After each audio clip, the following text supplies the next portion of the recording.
Psalm chapter 91, verses 1 through 16. He that dwells in the secret place of the Most High shall abide under the shadow of the Almighty.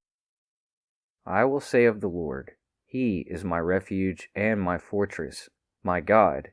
In Him will I trust. Surely He shall deliver you from the snare of the fowler and from the noisome pestilence.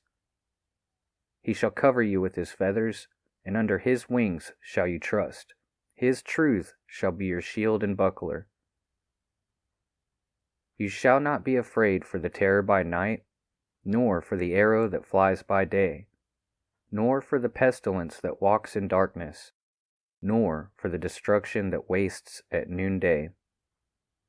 1,000 shall fall at your side, and 10,000 at your right hand, but it shall not come near you. Only with your eyes shall you behold and see the reward of the wicked. Because you have made the Lord, which is my refuge, even the Most High, your habitation. There shall no evil befall you, neither shall any plague come near your dwelling.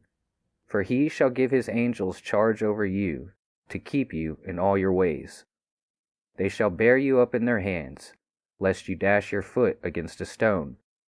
You shall tread upon the lion and adder, the young lion and the dragon shall you trample under feet. Because He has set His love upon me, therefore will I deliver him. I will set him on high, because he has known my name. He shall call upon me, and I will answer him. I will be with him in trouble. I will deliver him and honor him. With long life will I satisfy him, and show him my salvation.